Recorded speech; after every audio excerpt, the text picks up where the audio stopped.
Hola, ¿qué tal? Tiempo para las noticias de este miércoles 7 de noviembre. España contuvo el aliento, lo contuvieron los bancos, los particulares con hipoteca, las comunidades autónomas, el gobierno central. Lo contuvimos casi todos y al final nos quedamos casi como estábamos. Sin embargo, queremos que la imagen de la jornada sea muy distinta. Hablamos de arte, ya que se ha presentado hoy en el Museo de Bellas Artes de Asturias la nueva colección de Aurelio Suárez, en la que se han incluido materiales, documentación y objetos pertenecientes a la donación realizada en 2017. Imagen de entrada de una jornada que nos deja otros contenidos en titulares. Comerciales y hostelería, empleos con más demanda en Asturias pese al paro. El Principado busca alternativas al concurso desierto de conexiones aéreas internacionales. Clamor político y social en Asturias tras el fallo del Supremo en el caso de las hipotecas.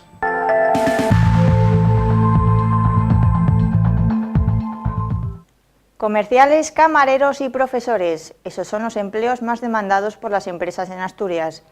El paro ha vuelto a subir en el mes pasado y ahora la campaña de Navidad y Black Friday puede ser una oportunidad para hacer contratos. Parafraseando a Fray Luis de León, decíamos ayer que el paro volvió a subir el mes pasado en Asturias. Subió en 2.055 personas y en nuestra región hay 72.617 trabajadores sin trabajo. Aunque eso sí, la interanual ha descendido. No obstante, hay sectores que demandan empleo en Asturias. Hay puestos que las empresas buscan para cubrir y no encuentran. Actualmente los sectores con mayor demanda de trabajo aquí en Asturias serían turismo y hostelería, que es lo que más tira actualmente del mercado laboral. Luego estaría también el comercio minorista, seguros, sanidad y telecomunicaciones. El que más demandado es actualmente sería comercial, seguido muy de cerca de dependientes, porque el comercio mueve mucho trabajo ahora actualmente. Black Friday y la campaña de Navidad son un horizonte de empleo en la región. Según las agencias de trabajo temporal, se prevén que serán 8.700 los contratos, cifra récord para Asturias, los que se hagan en la época navideña. Un día de trabajo es trabajo. La noticia se esperaba. El concurso de conexiones aéreas internacionales queda desierto y el Principado analizará fórmulas para resolverlo, ya sea con la reformulación para una nueva licitación o a través de la vía negociada con las compañías. El Principado activa el Plan B y Air Europa finalmente llega en marzo con 4 vuelos diarios a Madrid.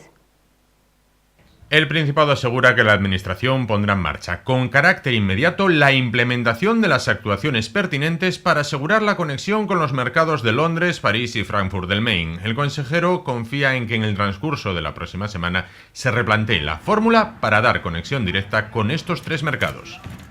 Asimismo, ha apuntado que el próximo lunes se celebra la reunión del Comité de Coordinación Aeroportuaria para abordar la conectividad aérea turística de Asturias. Por otra parte, Pola ha asegurado que se continúa trabajando para ofrecer conexión directa con los hubs nacionales e indirecta con los internacionales, después de que también quedase desierto el concurso de las conexiones nacionales. Finalmente, Air Europa enlazará con 4 vuelos diarios Madrid con Oviedo a partir del próximo 1 de marzo. Con esta ruta, la aerolínea amplía su operativa regular doméstica y mejora la conectividad del Principado, alimentando los vuelos europeos y de larga distancia a través del hub de Madrid.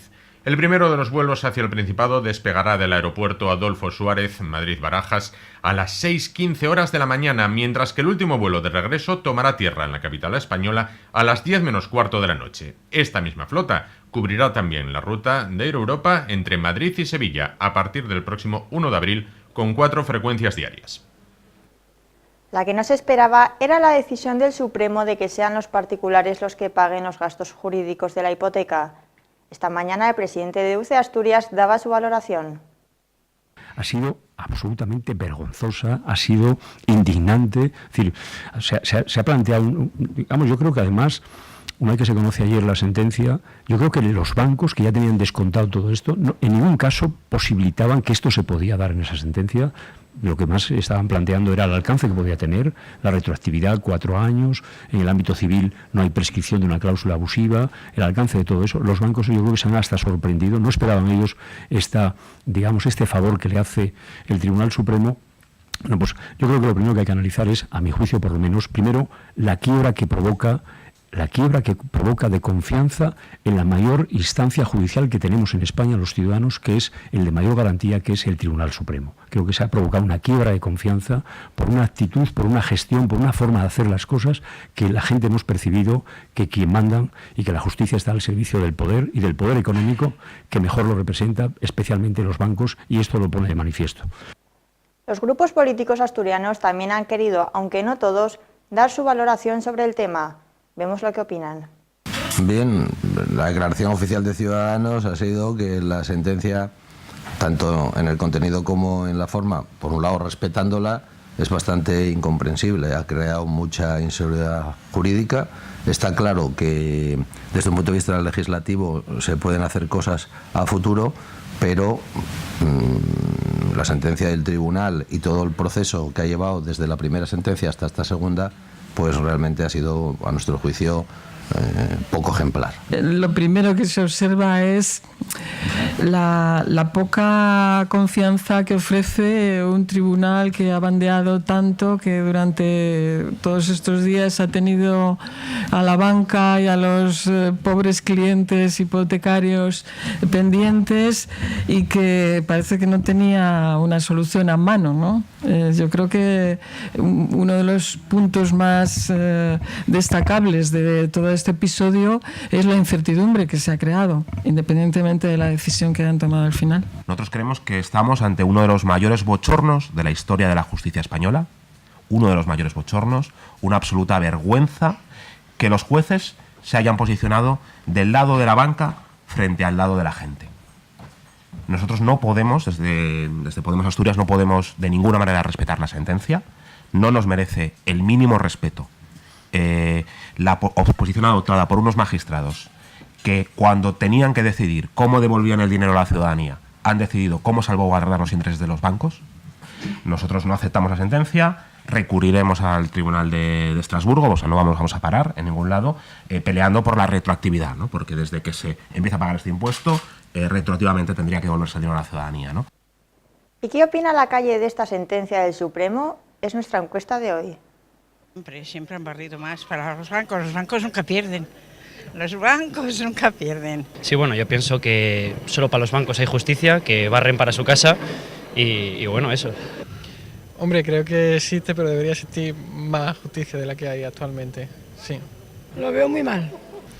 Bueno, yo creo que hay una desigualdad importante entre las entes de poder, como pueden ser los bancos y estas grandes empresas. No lo veo mal, en principio está horrible. Sí, muchísimo más, la verdad. Creo que sí, que mucho más para los bancos.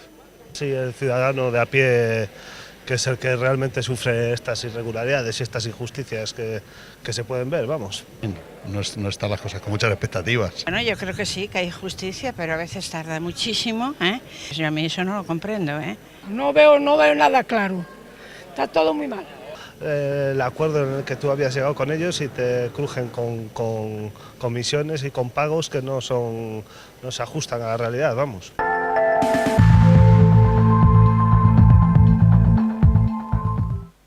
Ocho provincias del norte peninsular estarán este miércoles en aviso de niveles amarillo y naranja por riesgo importante de viento y oleaje, según la predicción de la Agencia Estatal de Meteorología.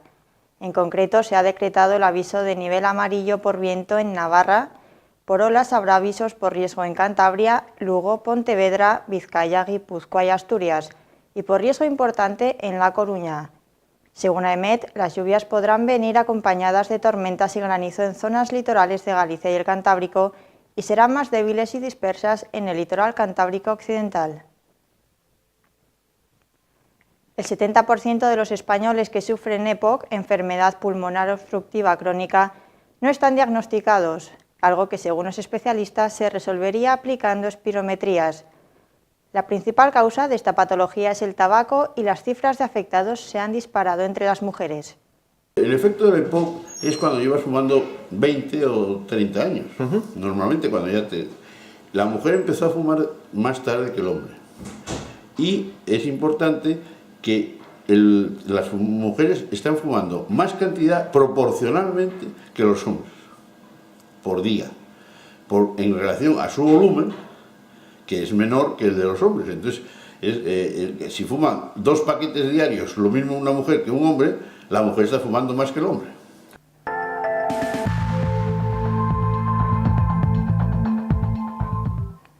Cada vez son más los retrasos y la supresión de los trenes de cercanías. Para hablar de ello se encuentra esta noche Carlos García, portavoz de Asturias al Tren. ¿Qué tal? Buenas noches. Hola, buenas noches.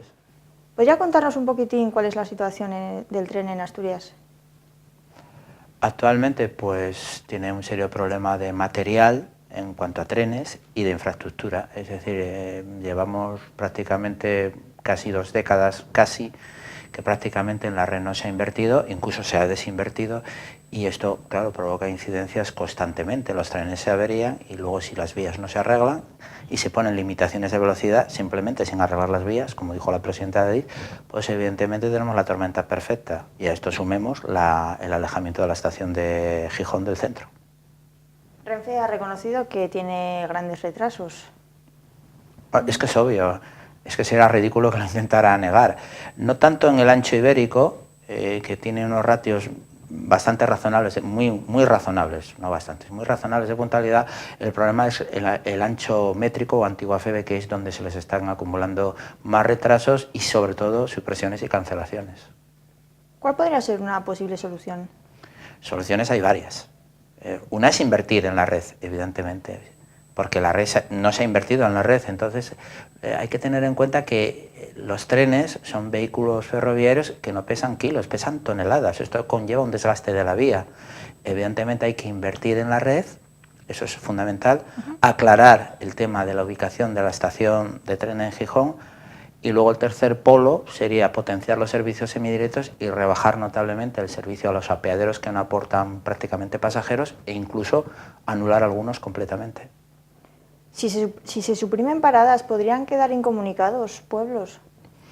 No, porque nosotros hemos dicho, y hay datos y lo puede ver cualquiera, hay una veintena larga de apeaderos de la región que tienen servicio alternativo de alza.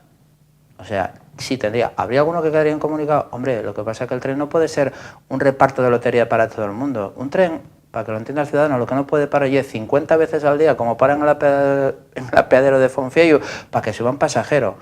Porque lamentablemente hay que decirlo, se tendrá que buscar la vida de otra manera. Porque esto es un servicio público que pagamos todos los ciudadanos, no solo el que tiene el apeadero. El que tiene apeadero tiene que utilizarlo.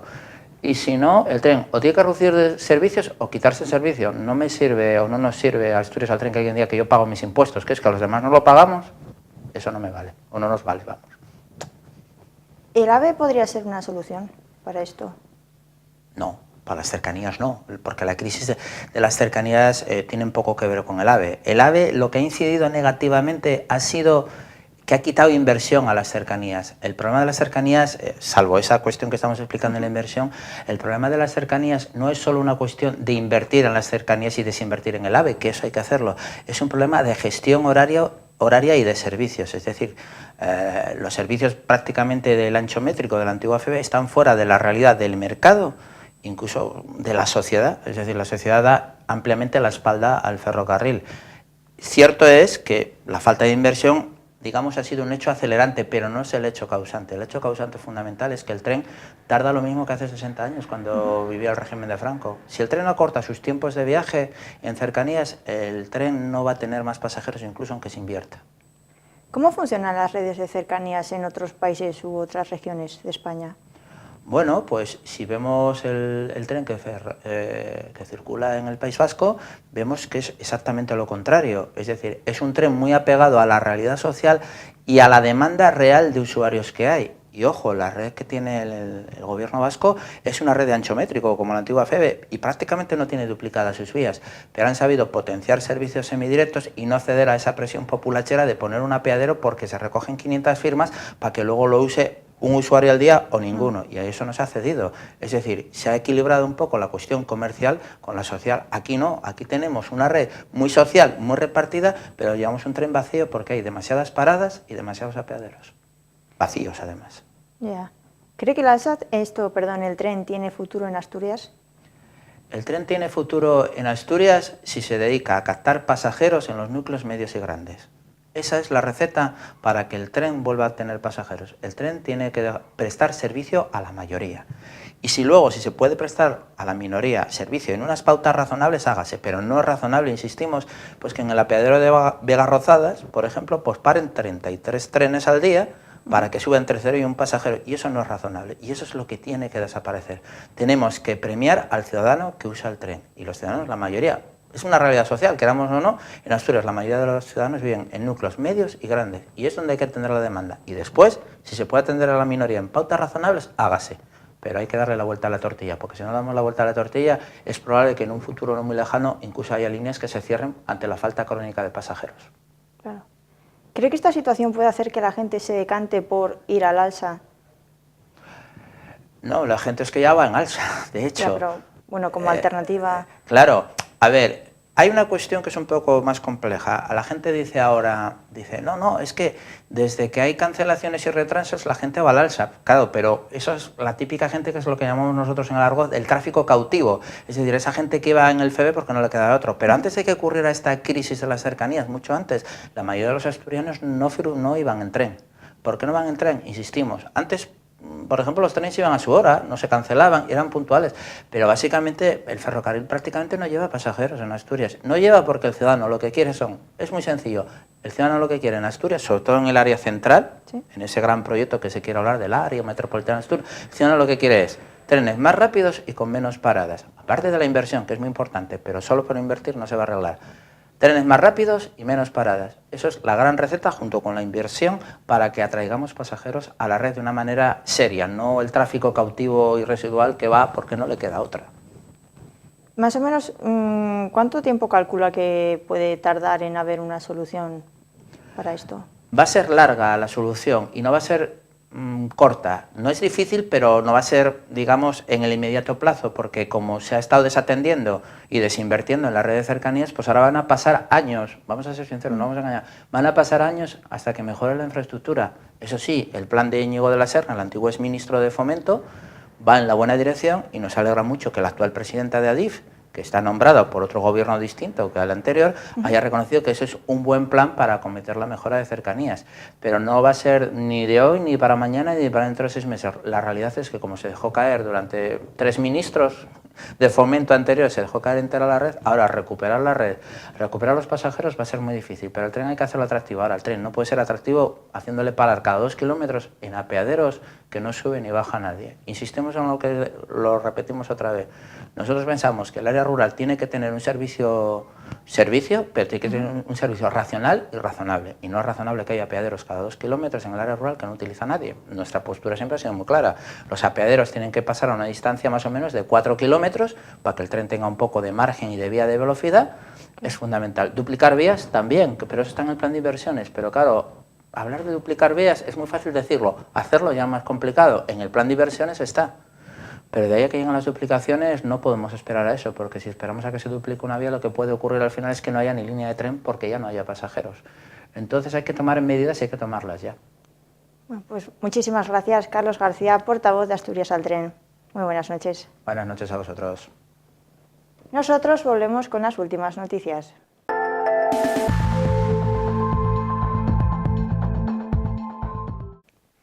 Lo veían al inicio, el Museo de Bellas Artes de Asturias acoge la nueva colección de Aurelio Suárez, en la que se han incluido materiales, documentación y objetos donados por su hijo, Gonzalo Suárez, y que enriquece el patrimonio cultural de Asturias. Mi idea es convertirla, y hoy de hecho es la realidad, en el almacén de los objetos y de las cosas de mi padre.